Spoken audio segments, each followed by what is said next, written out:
Hello बच्चों, कैसे हो? बढ़िया। आप बढ़िया तो मैं भी बढ़िया। तो देखो बच्चों, आज हमें क्या पढ़ाई करनी है। आज है हमारे पास क्लास 11th का यूनिट नंबर 9 का वीडियो नंबर 7। तो बेटे ये 9वीं यूनिट का 7वां वीडियो है और इससे पहले 6 वीडियो आपको प्लेलिस्ट में भी मिल जाएंगे, नीचे डिस्क्रिप्शन में भी मिल जाएंगे और कुछ समय बाद आई बटन में भी लिंक आ जाएगा, जहां आप यूनिट नंबर 9 को पूरा पढ़ सकते हो, समझ सकते हो और अपने सुंदर से नोट्स बना सकते हो, जो एग्ज़ाम में आपकी बहुत ज़्यादा हेल्प करेंगे।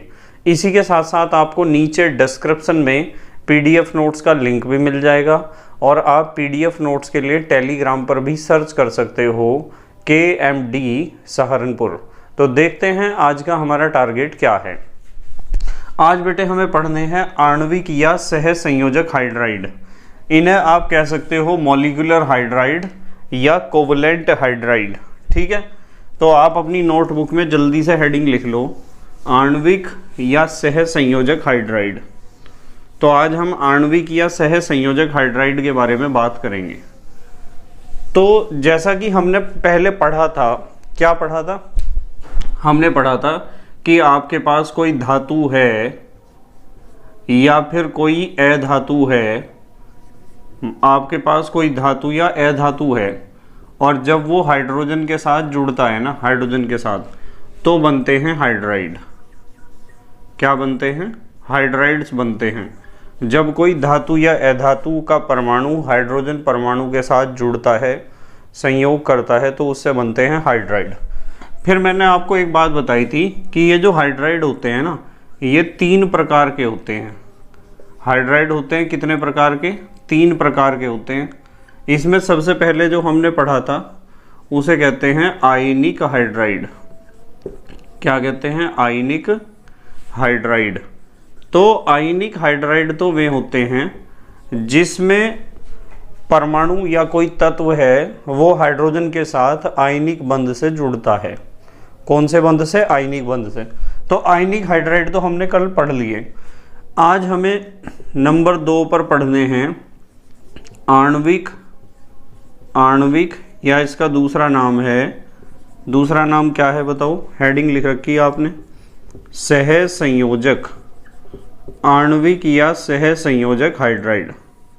तो आणविक या सह संयोजक हाइड्राइड जो होते हैं, इनकी खासियत क्या होती है?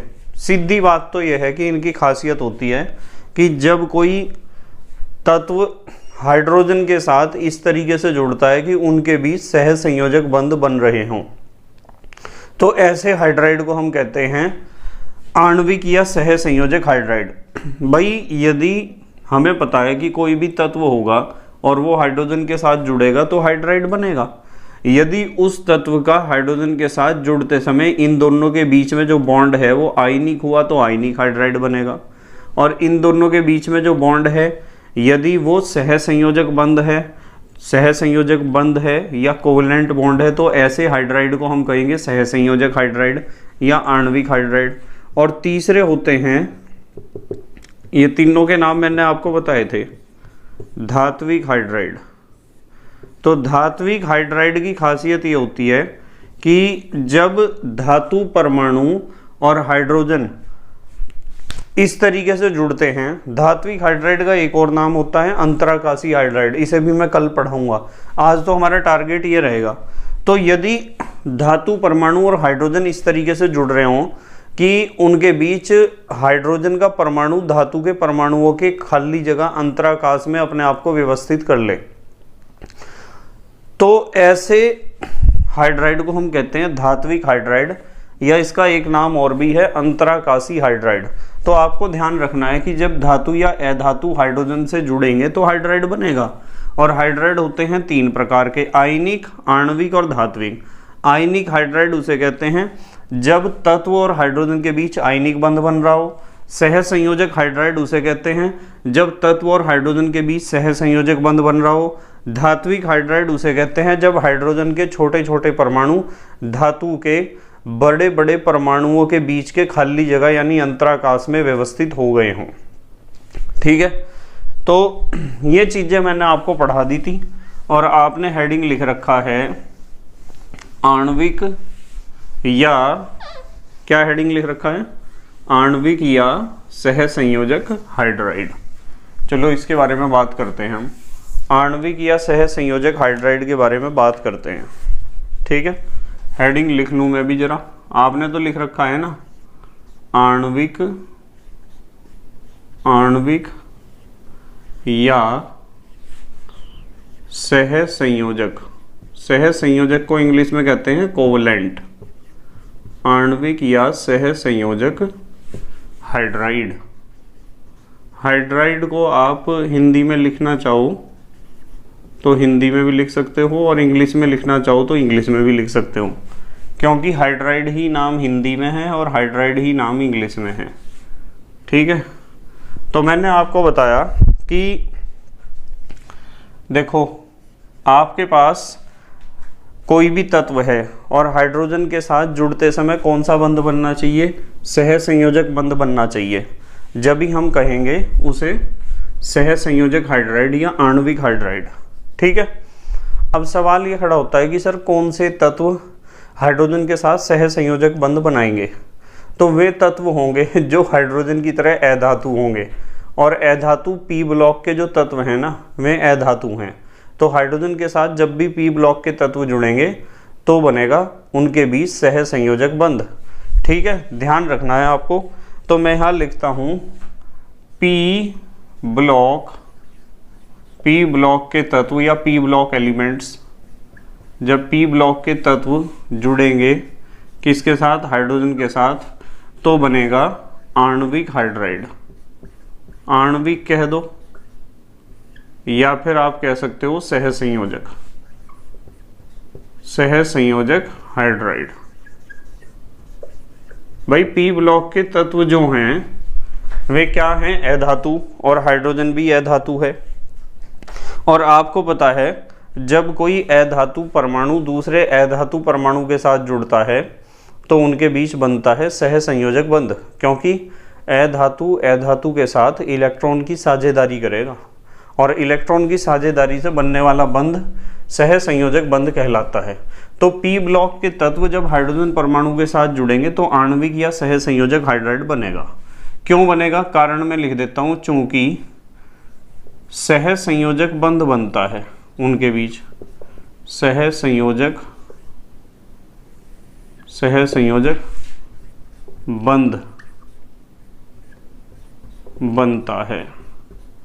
किस किस के बीच बनता है सहसंयोजक बंध, किस किस के बीच बनता है, पी ब्लॉक के तत्वों और हाइड्रोजन परमाणु के बीच। क्यों बनता है, क्योंकि पी ब्लॉक के तत्व भी अधातु हैं और हाइड्रोजन भी अधातु हैं, और जब दो अधातु परमाणु आपस में जुड़ते हैं तो उनके बीच होती है इलेक्ट्रॉन की साझेदारी, और इलेक्ट्रॉन की साझेदारी से जो बंध बनता है उसे कहते हैं सहसंयोजक बंध।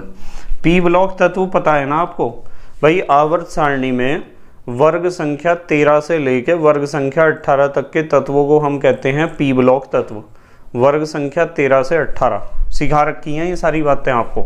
एग्जाम्पल देख लो, जैसे CH4 है, CH4 वर्ग 14 का तत्व है और हाइड्रोजन के साथ जुड़ेगा तो CH4 में क्या होगा, ये 4 बनेंगे सहसंयोजक बंध।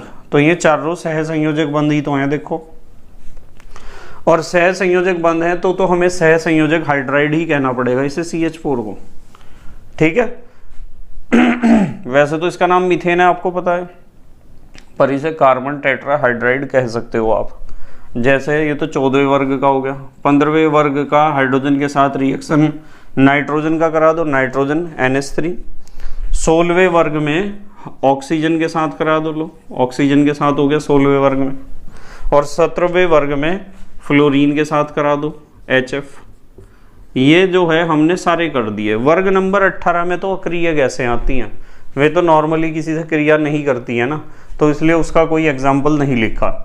भाई वर्ग संख्या 13 तो हमने छोड़ दिया क्योंकि 13 में मेटल्स भी आती हैं। वर्ग संख्या 14, 15, 16 और 17।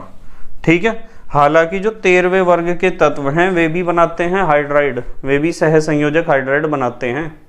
ध्यान रखना, अभी समझाऊंगा इसके बारे में भी, यहाँ भले ही मैंने एग्जाम्पल ना लिखा हो। तो हमें पता चल गया कि भाई पी ब्लॉक के तत्व हाइड्रोजन से जब भी जुड़ेंगे तो आणविक या सह संयोजक हाइड्राइड बनेगा, क्योंकि सह संयोजक बंध बनता है उनके बीच में, इस पी ब्लॉक के तत्वों के और हाइड्रोजन के बीच में। अच्छा, अब आप एक काम कर लो, हेडिंग लिखो, तीन प्रकार के होते हैं। मतलब आपको ध्यान रखना है कि ये जो आपके आणविक हाइड्राइड या सह संयोजक हाइड्राइड हैं कितने प्रकार के हैं? 3 प्रकार के। इसमें जो पहला प्रकार है वो है इलेक्ट्रॉन बहुल आणविक हाइड्राइड। इलेक्ट्रॉन बहुल माने अधिकता में, इलेक्ट्रॉन बहुल आणविक हाइड्राइड। अब इलेक्ट्रॉन बहुल आणविक हाइड्राइड्स कौन से होते हैं? देखो मैं बताता हूं। इलेक्ट्रॉनों की अधिकता होगी, ठीक है। तो यदि मैं कहूं कि वर्ग संख्या, वर्ग कह दो या ग्रुप कह दो, एक ही बात है, वर्ग संख्या 15 या 16 या 17, यदि वर्ग संख्या 15, 16 या 17 के तत्व हाइड्रोजन के साथ जुड़ते हैं तो बनते हैं इलेक्ट्रॉन बहुल आणविक हाइड्राइड। ये बात ध्यान रखनी है आपको कि वर्ग 15, 16 या 17 के तत्व जब हाइड्रोजन के साथ जुड़ेंगे, देखो यहाँ वर्ग 15 का तत्व है नाइट्रोजन, यहाँ वर्ग 16 का तत्व है ऑक्सीजन, यहाँ वर्ग 17 का तत्व है फ्लोरीन। यदि आवर्त सारणी के वर्ग 15, 16 या 17 के तत्व जुड़ते हैं हाइड्रोजन के साथ तो बनते हैं इलेक्ट्रॉन बहुल आणविक हाइड्राइड, ठीक है। अच्छा, इसमें एक खासियत होती है, इसमें जो अधिक विद्युत ऋणात्मक परमाणु होता है ना, अधिक विद्युत ऋणात्मक परमाणु, जो अधिक विद्युत ऋणात्मक परमाणु होता है उस पर क्या होते हैं? Lone pair. लोन पेयर तो पता है, अतिरिक्त पड़े हुए इलेक्ट्रॉन के जोड़े, जिन्हें आप कहते हो एकाकी इलेक्ट्रॉन युग्म। तो एकाकी इलेक्ट्रॉन युग्म होंगे उनके पास, कैसे होंगे? यह पहचान है इसकी एक इलेक्ट्रॉन बहुल आणविक हाइड्राइड की, ठीक है। और जब उनके पास लोन पेयर होंगे, इलेक्ट्रॉन के जोड़े फालतू पड़े हुए होंगे, तो वे अब उन इलेक्ट्रॉन के जोड़ों को या एकाकी इलेक्ट्रॉन युग्म को या लोन पेयर को किसी भी दूसरे परमाणु को दे सकते हैं उपसह संयोजक बंध के रूप में। तो उनकी आदत होती है लोन पेयर डोनेट करने की, इलेक्ट्रॉन के जोड़े को देने की। और लुईस ने कहा था जिसकी आदत इलेक्ट्रॉन के जोड़े को देने की होती है उसे हम कहते हैं लुईस अक्षार। तो मैं कहूँगा कि इनका जो व्यवहार होता है ना, वो लुईस अक्षार की भांति होता है। लुईस क्षारक, मैंने लिख दिया लुईस अक्षारक के समान, या के भांति भी लिख सकते हो आप, के समान व्यवहार। तो इनका व्यवहार होता है लुईस अक्षारक की भांति, ठीक है। अच्छा, जैसे मैं एग्जाम्पल बताता हूँ आपको, एग्जाम्पल से समझ में आ जाएगा। सबसे पहले मैंने बताया वर्ग 15 के तत्व, तो 15 का तत्व कौन है? नाइट्रोजन। तो नाइट्रोजन जब हाइड्रोजन के साथ रिएक्शन करता है तो बनता है NH3। तो जब आप NH3 का संरचना बनाते हो, ऐसा ही तो बनाते हो, देखना जरा, NH3 का संरचना आप ऐसा बनाते हो और यहाँ दिखाते हो एक लोन पेयर, ठीक है।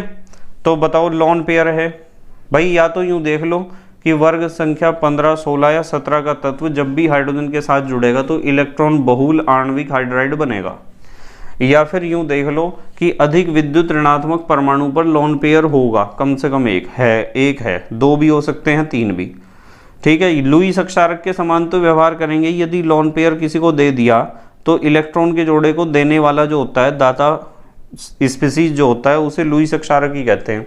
तो पहचान करने के 2 तरीके, या तो वर्ग 15, 16, 17 के तत्व को हाइड्रोजन के साथ जुड़ता हुआ देख लो, जैसे नाइट्रोजन वर्ग 15 का तत्व है, और या फिर जो अधिक विद्युत ऋणात्मक परमाणु है उसके ऊपर लोन पेयर देख लो। भाई हाइड्रोजन और नाइट्रोजन का कंपैरिजन करोगे तो नाइट्रोजन की विद्युत ऋणात्मकता ज़्यादा है, और ज़्यादा है तो इसके ऊपर लोन पेयर भी है, तो इसका मतलब ये इलेक्ट्रॉन बहुल आणविक हाइड्राइड है। भाई ये आणविक हाइड्राइड या सहसंयोजक हाइड्राइड है, इसकी पहचान तो इन 3 बॉन्ड से हो रही ना। ये तीनों कैसे बंध हैं? सहसंयोजक बंध हैं, और सहसंयोजक बंध हैं तो मैं इसे सहसंयोजक हाइड्राइड तो कहूँगा ही। पर बताया कि ये 3 प्रकार के होते हैं सहसंयोजक हाइड्राइड, जिनमें पहले हैं इलेक्ट्रॉन बहुल आणविक हाइड्राइड। ठीक है, तो वर्ग संख्या 15 का तो ये एग्जाम्पल याद रख सकते हो। वर्ग संख्या 16 का H2O देख लो। देखो H2O का स्ट्रक्चर भी आपने पढ़ रखा है, ऐसा होता है ना H2O, और इसके पास होते हैं 2 लोन पेयर, तो इसमें भी वही खासियत है। ठीक है, वर्ग संख्या 16 का तत्व हाइड्रोजन के साथ जुड़ रहा है, ये भी पहचान करने का तरीका है। और अधिक विद्युत ऋणात्मक परमाणु ऑक्सीजन के पास 2 लोन पेयर ऑफ इलेक्ट्रॉन पड़े हुए हैं, ये भी पहचान करने का तरीका है। अब देख लो आप वर्ग संख्या 17 का एग्जाम्पल HF।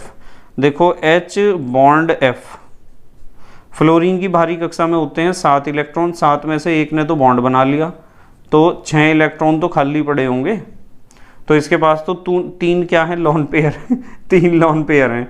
जो 3 लोन पेयर हैं तो इसका मतलब साफ है कि इसकी भी पहचान हो रही है। एक तो वर्ग 17 का तत्व हाइड्रोजन से जुड़ रहा है, ये पहचान करने का तरीका है। दूसरा तरीका है अधिक विद्युत ऋणात्मक परमाणु, दोनों में से फ्लोरीन है, आपको पता है, और फ्लोरीन के पास 3 लोन पेयर ऑफ इलेक्ट्रॉन है। देखो एक बात बताता हूँ, इस जो ये लिख रखा है ना हमने इलेक्ट्रॉन बहुल आणविक हाइड्राइड, इसका जो ये शब्द है ना इलेक्ट्रॉन बहुल, ये कहाँ से लिया? लुईस संरचना में जितने इलेक्ट्रॉनों की आवश्यकता थी उससे अधिक इलेक्ट्रॉन है इसमें। यहाँ आप लिख सकते हो, यहाँ लिख सकते हो, यहाँ लिख सकते हो लुईस संरचना में, या लुईस संरचना बनाने में लुईस संरचना में क्या है, ऐसे नहीं लिखते, फिर आपको कंफ्यूजन होगा। दूसरे तरीके से लिखवाता हूं, इलेक्ट्रॉनों की संख्या ज्यादा है, अधिक है लुईस संरचना में आवश्यक इलेक्ट्रॉन, मतलब इसमें जो इसका स्ट्रक्चर होता है, संरचना होती है, उसमें इलेक्ट्रॉनों की संख्या ज़्यादा होती है, जितने लुईस संरचना में इलेक्ट्रॉनों की ज़रूरत थी उससे ज़्यादा, इसलिए कहते हैं इलेक्ट्रॉन बहुल आणविक हाइड्राइड। ठीक है, जल्दी से पोज करके लिखो। अच्छा चलो फिर अगली बात बताता हूँ, दूसरे कौन से हैं। लिख लिया बेटे? ठीक है, पोज करके लिख लिया करो या फिर स्क्रीनशॉट ले लिया करो, जैसा आपको अच्छा लगता है। वैसे मेरा मानना तो ये है कि साथ के साथ नोट्स बनाते रहने चाहिए। जब मैं कहता हूँ ना पोज करके लिख लो, तो आपको वीडियो को पोज कर देना चाहिए, रोक देना चाहिए वीडियो को, और लिख लेना चाहिए अपनी नोटबुक में। फेयर नोटबुक में साथ के साथ लिखते रहो, सबसे अच्छी पढ़ाई हो जाएगी, और किसी भी ट्यूशन या कोचिंग की आपको ज़रूरत नहीं पड़ेगी बिल्कुल भी। ठीक है, देखो एक बात बताता हूँ बहुत बढ़िया। हमें पता चल गया कि आणविक या सहसंयोजक हाइड्राइड वे होते हैं जिनमें जो तत्व है वो हाइड्रोजन परमाणु के साथ सहसंयोजक बंध द्वारा जुड़ा होता है। अब बताया कि आणविक या सहसंयोजक हाइड्राइड खुद 3 प्रकार के होते हैं। उनमें से जो हमने पहला पढ़ा वो पढ़ा इलेक्ट्रॉन बहुल आणविक हाइड्राइड। इलेक्ट्रॉन बहुल आणविक हाइड्राइड का मतलब ऐसा हाइड्राइड जिसमें कुल इलेक्ट्रॉनों की संख्या लुईस संरचना में जरूरत जितने इलेक्ट्रॉनों की थी उससे अधिक होती है। ठीक है, और एक पहचान बताया कि वर्ग 15, 16 या 17 का तत्व हाइड्रोजन के साथ जुड़ रहा होगा, तो ये पहचान कर लोगे आप। एक बताया कि आपके पास जो अधिक विद्युत ऋणात्मक परमाणु है उसके ऊपर लोन पेयर आपको दिख गया, नजर आ गया, तो ये भी पहचान है इलेक्ट्रॉन बहुल आणविक हाइड्राइड की। ठीक है, उसके बाद दूसरे होते हैं इलेक्ट्रॉन स्थायी आणविक हाइड्राइड। दूसरे होते हैं, नंबर 2 लिख लो, इलेक्ट्रॉन स्थायी आणविक हाइड्राइड।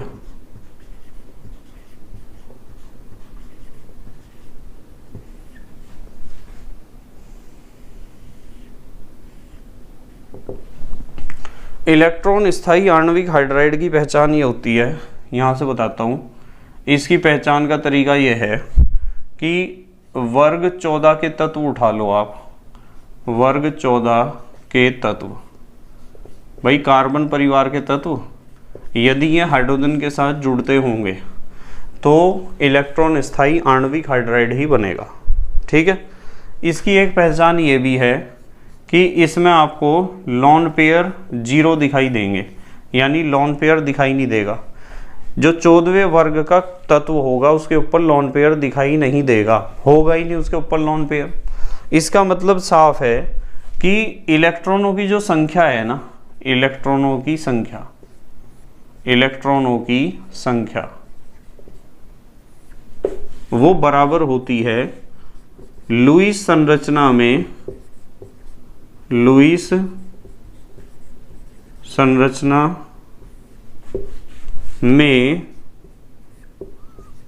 आवश्यक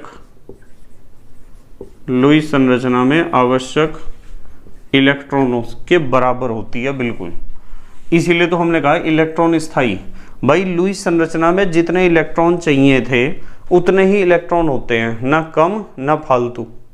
यदि फालतू हुए तो लॉन पेयर के फॉर्म में आपको नजर आएंगे, और यदि कम हुए तो वो जो तत्व है, मुख्य तत्व है जिसकी विद्युत ऋणात्मकता हाइड्रोजन से ज़्यादा होगी, उसके ऊपर आपको 8 इलेक्ट्रॉन पूरे होते हुए नजर नहीं आएंगे। ठीक है, ये तरीका है पहचान करने का। तो मैंने बताया कि इलेक्ट्रॉन स्थायी आणविक हाइड्राइड, आणविक की जगह आप सहसंयोजक भी कह सकते हो, उसकी पहचान ये है कि वर्ग 14 का तत्व जब भी हाइड्रोजन के साथ जुड़ रहा होगा लॉन पेयर आपको नजर नहीं आएगा 14वें वर्ग के तत्व पर, और इलेक्ट्रॉनों की संख्या उतनी ही होगी जितनी लुईस संरचना में चाहिए थी। जैसे 14वें वर्ग का एक तत्व है कार्बन, है ना, तो कार्बन जब हाइड्रोजन के साथ जुड़ेगा तो बताओ कार्बन के पास कोई फालतू इलेक्ट्रॉन है क्या, या इलेक्ट्रॉनों की कमी है क्या? देखो 4 इलेक्ट्रॉन थे, 4 ही इसने बॉन्ड बना लिए। तो लुईस संरचना में जितने इलेक्ट्रॉनों की आवश्यकता थी उतने इलेक्ट्रॉन ही पूरे स्ट्रक्चर पे हैं। हाइड्रोजन के पास एक इलेक्ट्रॉन था, उससे बॉन्ड बना लिए। कार्बन के पास 4 इलेक्ट्रॉन थे, चारों बॉन्ड बना लिए। तो बताओ कोई एक्स्ट्रा या कोई कम इलेक्ट्रॉन तो नहीं है इसके पास। लुईस संरचना के अनुसार बिल्कुल सटीक इलेक्ट्रॉन है। जैसे हम एक एग्जाम्पल लिख सकते हैं, कार्बन का ही भाई है सिलिकॉन, SiH4। ठीक है, ये सारे कैसे हाइड्राइड हैं? ये इलेक्ट्रॉन स्थायी आणविक हाइड्राइड है। उसके बाद नंबर 3 पर आते हैं, तीसरे प्रकार का। ये होते हैं इलेक्ट्रॉन न्यून, जिनमें इलेक्ट्रॉन की कमी हो। इलेक्ट्रॉन न्यून आणविक हाइड्राइड, इलेक्ट्रॉन न्यून आणविक हाइड्राइड। इनमें क्या होगा? इनमें होगी इलेक्ट्रॉनों की कमी, इनमें इलेक्ट्रॉनों की कमी होगी। जितनी लुईस संरचना में चाहिए थे इलेक्ट्रॉन उससे कम। तो आप कह सकते हो कि चलो पहले ऐसे कहें, पहले हम यूँ लिखेंगे कि वर्ग 13 के तत्व, वर्ग 13 के तत्व पहले ऐसे लिख देते हैं जैसे ऊपर लिखा हमने। वर्ग 13 के तत्व जब भी हाइड्रोजन से जुड़ते हैं तो बनते हैं इलेक्ट्रॉन न्यून आणविक हाइड्राइड। ठीक है, और इन पे भी आपको लॉन पेयर नज़र नहीं आएंगे। लिख दो लॉन पेयर, तो यहाँ भी 0 ही होंगे। पर यहाँ एक खासियत होगी, खासियत ये होगी कि जो इलेक्ट्रॉनों की संख्या है ना, इलेक्ट्रॉनों की संख्या संरचना पर, इलेक्ट्रॉनों की संख्या कम होगी किससे? लुईस संरचना में,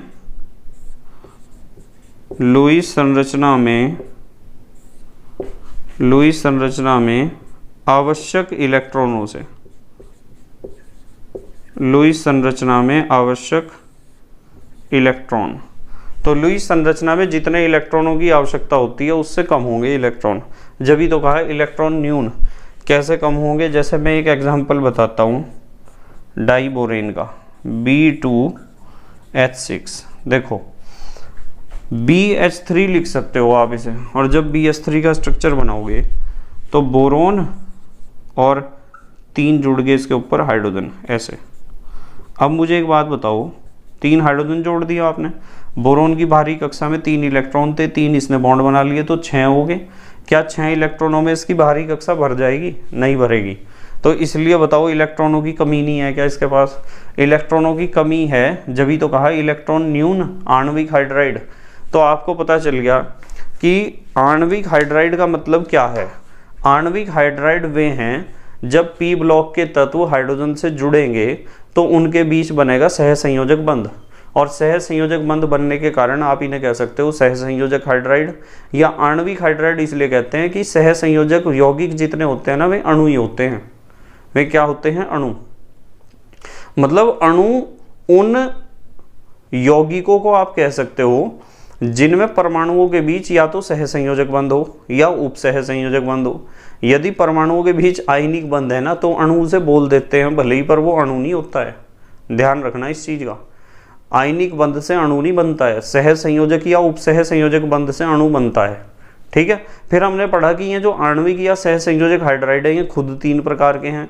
एक तो में जिनमें इलेक्ट्रॉन लुईस संरचना से ज्यादा हैं, एक में जिनमें इलेक्ट्रॉन लुईस संरचना में जितना चाहिए थे उतने ही हैं, और एक में जिनमें इलेक्ट्रॉनों की संख्या लुईस संरचना में जितने इलेक्ट्रॉन चाहिए थे उससे भी कम है, जिसे आपने कहा इलेक्ट्रॉन न्यून। ठीक है। तो 3 तरह के हुए। जल्दी से पोज करके लिखो, अगली बात करेंगे फिर हम। पोज करके लिखो, आप लिख लिया बेटे? ठीक है। तो ये तो हुए हमारे आणविक हाइड्राइड का इंट्रोडक्शन। अब मैं थोड़ी सी बातें और सिखाऊंगा इनके बारे में। 3 तरह के आणविक हाइड्राइड पढ़ लिए। आप एक काम करो, नोटबुक में हेडिंग लिखो अपनी, एक हेडिंग लिखो बनाने की विधियां। हेडिंग लिखो बनाने की विधियां। थोड़ा मेरे साथ साथ चलते रहा करो। तो हमने हेडिंग लिखी बनाने की विधियां, कि आप किस तरीके से बनाओगे सहसंयोजक हाइड्राइड या आणविक हाइड्राइड को, चाहे वो तीनों में से कोई सा भी प्रकार हो। ठीक है। तो पहला तरीका है तत्वों के हाइड्रोजन के साथ सीधे संयोग से, तत्वों के हाइड्रोजन के साथ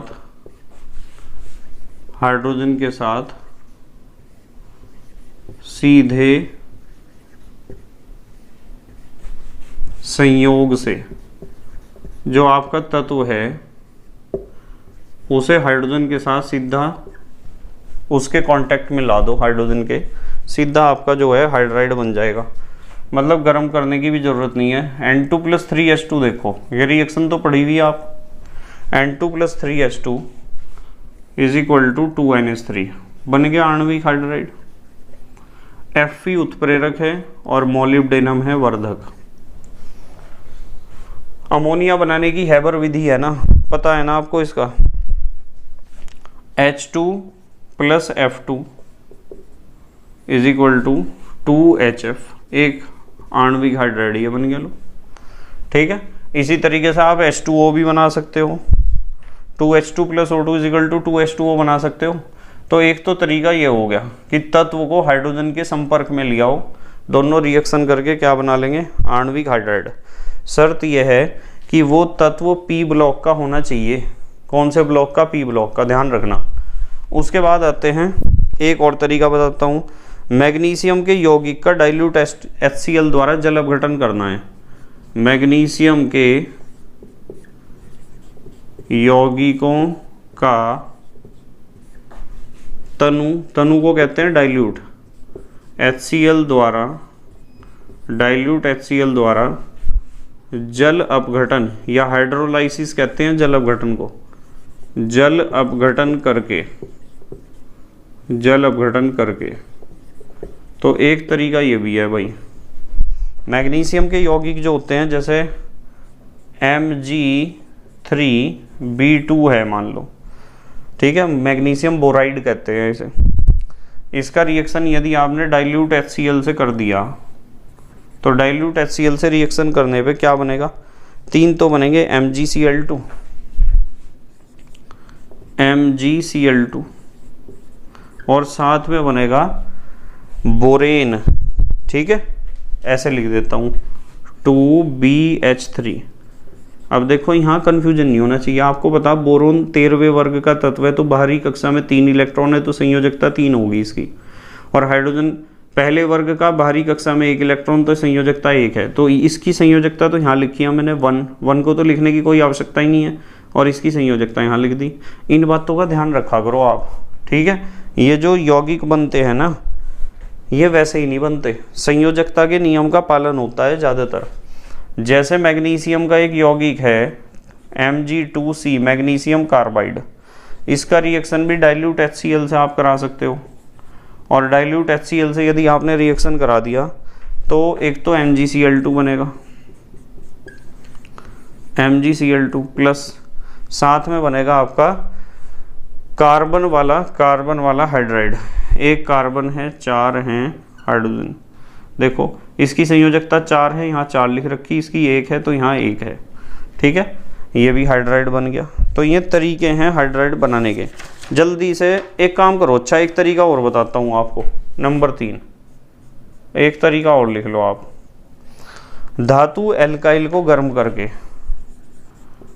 धातु एल्काइल 10वीं में आपने पढ़ा था एल्काइल, ऑर्गेनिक में मैं पढ़ाऊंगा आगे, मैं ऑर्गेनिक केमिस्ट्री में आपको एल्काइल दोबारा पढ़ाऊंगा, 10वीं में तो आपने पढ़ाई था।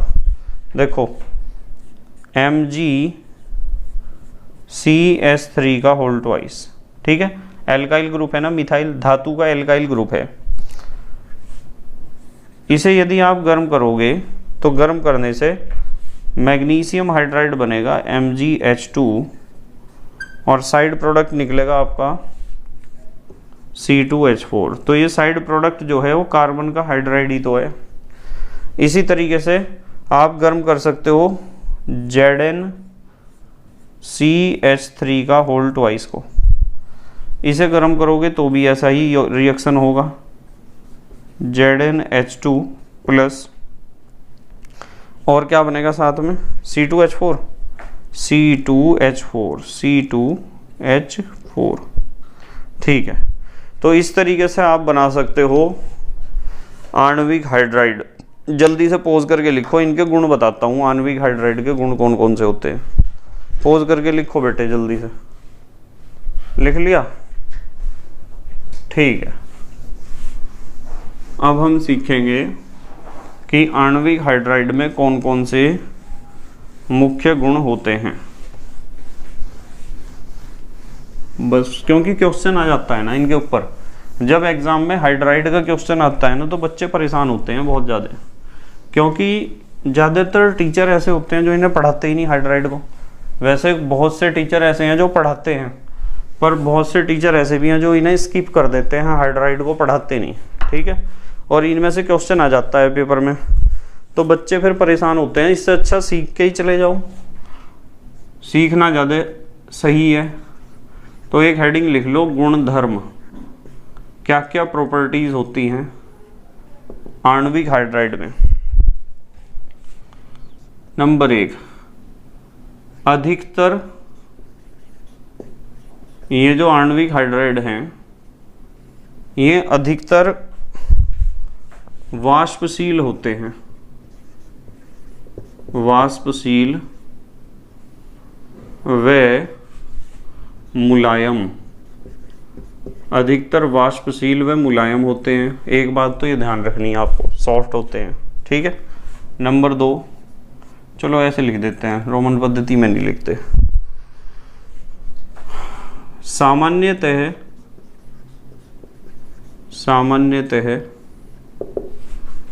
इनके जो गलनांक है ना, गलनांक यानी ज़्यादातर आणविक यौगिक क्या आणविक हाइड्राइड कहो, ज़्यादातर आणविक हाइड्राइडों के गलनांक व क्वथनांक क्या होते हैं, कम।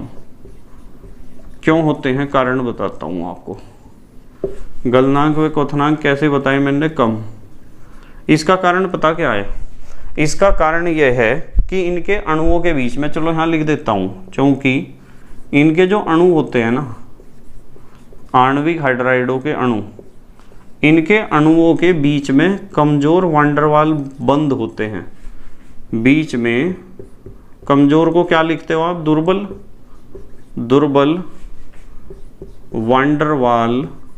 वांडरवाल्स लिख लो, चलो वांडरवाल्स बंध, या बल भी लिख सकते हो।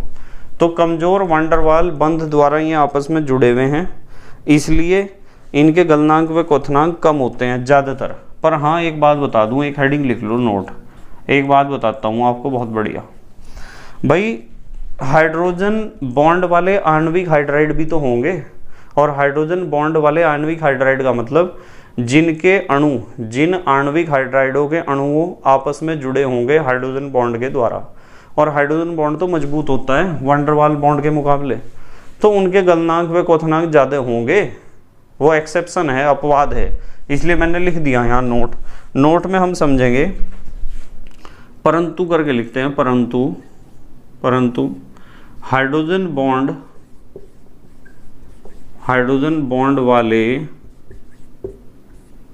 आणविक हाइड्राइड क्या, हाइड्राइडों लिख दूं, हाइड्राइडों के वैसे हाइड्राइड्स लिखना चाहिए, परंतु हाइड्रोजन बॉन्ड वाले आणविक हाइड्राइडों के गलनांक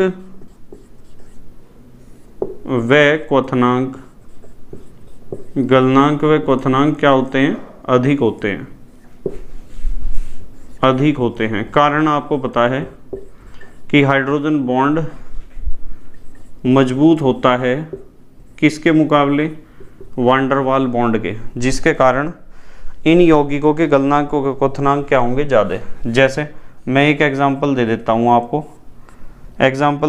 जैसे 15वें वर्ग का हाइड्राइड तो ये है, और 16वें वर्ग का ये है, और 17वें वर्ग का ये है।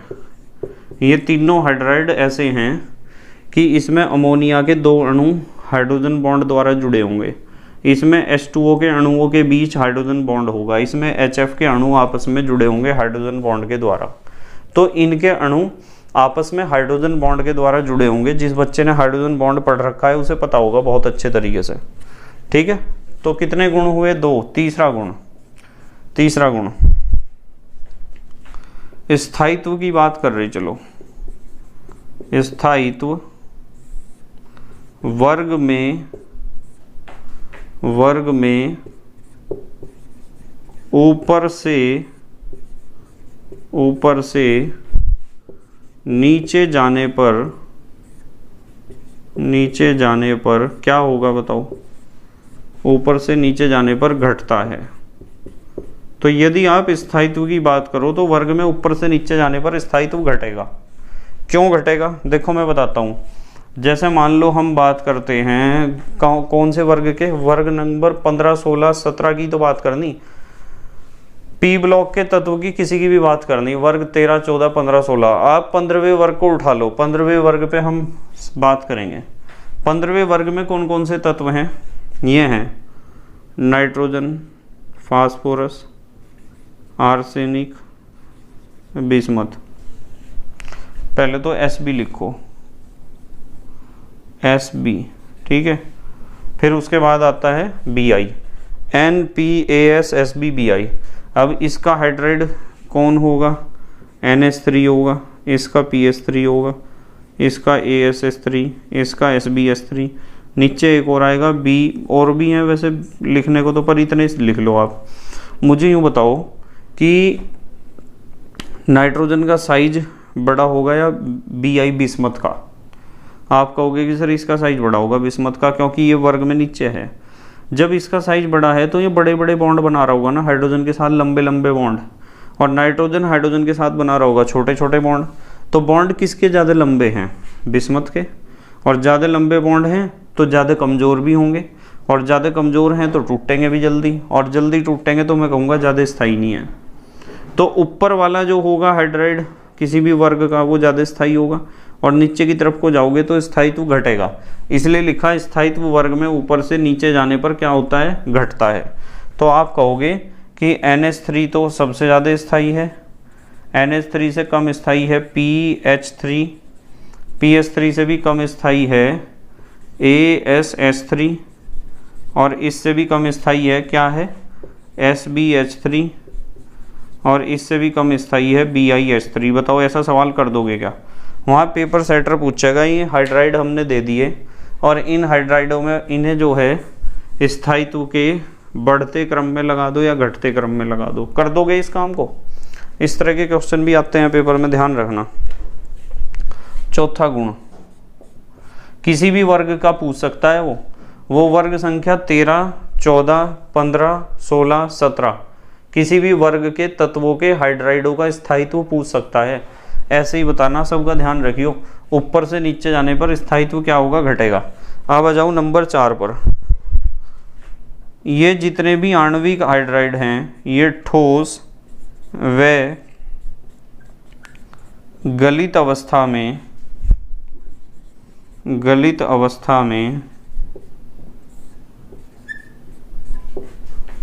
विद्युत के कुचालक हैं। विद्युत के कुचालक। हालांकि अपवाद हैं हर जगह, पर सामान्यतः आपको यही बात याद रखनी है कि ठोस अवस्था में होंगे तो भी विद्युत के कुचालक होंगे और गलित अवस्था में होंगे तो भी विद्युत के कुचालक होंगे ज़्यादातर।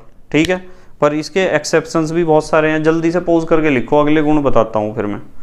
पोज करके लिखो। आप लिख लिया बेटे? ठीक है। तो जैसे मैं आपको कहूँ, किसी बच्चे के दिमाग में आ रहा होगा क्वेश्चन, सर HCl के बारे में बताओ ना। HCl भी तो आणविक हाइड्राइड है। HCl क्या है? आणविक हाइड्राइड है। आपको पता है भाई, हाइड्रोजन के साथ Cl जुड़ रहा, तो Cl कौन से वर्ग का तत्व है? Cl 17वें वर्ग का तत्व है। तो हाइड्राइड तो है ही, पर आणविक हाइड्राइड भी है। पर यदि आप HCl को पानी में घोल दोगे, यानी या फिर HCl को आप गला दोगे, गलाने का मतलब यही तो है, उसका जल में विलयन होगा बस, और क्या। तो उसमें तो विद्युत धारा प्रवाहित हो जाएगी। तो मैंने कहा अपवाद हैं हर जगह। HCl का जो जलीय विलयन होगा उसमें विद्युत धारा प्रवाहित होगी, क्योंकि HCl है एक प्रबल अम्ल, और जो प्रबल अम्ल होता है वो प्रबल विद्युत अपघटक होता है। चाहे तो आप उसे गला दो, चाहे आप उसे आसूत जल में घोल दो, उसमें तुरंत बहुत सारे मुक्त आयन बन जाएंगे, और वे मुक्त आयन ही आवेश को एक स्थान से दूसरे स्थान तक ले जाने का कार्य करेंगे। तो एक्सेप्शंस हैं जरूर इसमें, पर नॉर्मली ध्यान रखना है कि गलित अवस्था में और ठोस अवस्था में, दोनों अवस्थाओं में विद्युत के क्या होते हैं? कुचालक होते हैं। कौन? आणविक ठोस। ठीक है। 5वां गुण, आणविक ठोस की एक खासियत यह है कि ये सभी आणविक ठोस क्या हैं? अच्छे अपचायक हैं। अच्छे क्या हैं? अपचायक। भाई अपचायक तो ये होंगे ही। क्यों होंगे अपचायक? इसलिए होंगे अपचायक क्योंकि ये हाइड्रोजन को दे सकते हैं किसी को भी, और जिसे ये हाइड्रोजन दे देंगे उसका तो अपचयन ही हो जाएगा। तो हमने लिखा कि सभी क्या हैं? अच्छे अपचायक हैं।